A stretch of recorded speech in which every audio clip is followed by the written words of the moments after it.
How to talking when you are angry. One reason we have trouble talking with others is that we often try to communicate when we are angry. We suffer, and we don't want to be alone with all that suffering. We believe that we are angry because of something others did, and we want them to know it. Anger has urgency to it. We want to let others know right away what the problem with them is. But when we are angry, we are unlucid. Acting while angry can lead to a lot of suffering and can escalate the situation. That doesn't mean we should suppress our anger. We shouldn't pretend that everything is fine when it isn't. It's possible to feel and engage with our anger in a healthy and compassionate manner. When anger is there, we should handle it with tenderness because our anger is us. We shouldn't do violence to our anger. Doing violence to our anger is doing violence to ourselves. Mindful breathing helps us recognize our anger and treat it tenderly. Mindful energy embraces the energy of anger. Anger is a strong energy, and we may need to sit with it for a while. When you cook potatoes,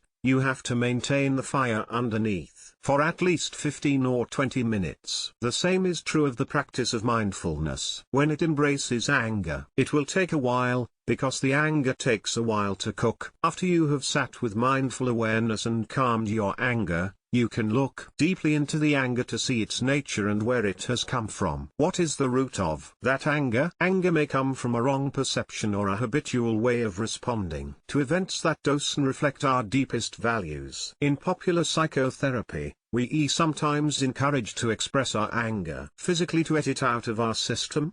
We are advised to allow our anger to manifest by shouting in a secluded place or hitting an inanimate substitute, such as a pillow. I have even found this practice to be useful in transforming the roots of anger. Think of a wood stove. If something goes wrong with it, you can open the windows so the smoke goes out. But if the stove still has that defect, the smoke will come again. You have to fix the wood stove. Yelling and punching your pillow can be just rehearsing and nourishing anger and making it stronger, not getting it out of your system. You have to get genuinely in touch with your anger in order to heal. While you are hitting your pillow, you are not really getting in touch with your anger in a way that helps your understanding grow. You are not even getting in touch with the pillow, because if you were in touch with the pillow, you would know that it was only a pillow. Suppressing anger can be dangerous. It will explode if it is ignored. Anger, like all strong emotions, wants to express itself. So how do we handle it? The best thing is to go home to ourselves and take care of our anger. We can remember the first mantra and be there for ourselves and take care of our anger. We return to ourselves and connect body and mind. Return to your practice of mindful breathing and mindful walking. To be present means to be mindful and then use that mindfulness to recognize, embrace, and look deeply at our strong emotions. Usually when anger manifests, we want to confront the person we think is the source of our anger. We are more interested in setting that person straight than in taking care of the more urgent matter,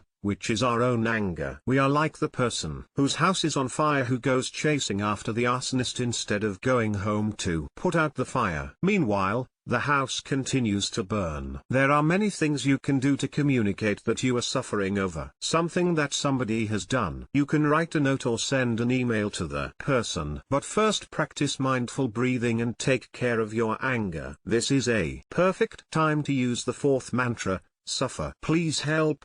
You may phone the other person once you have calmed your anger, but only when you can calmly tell him or her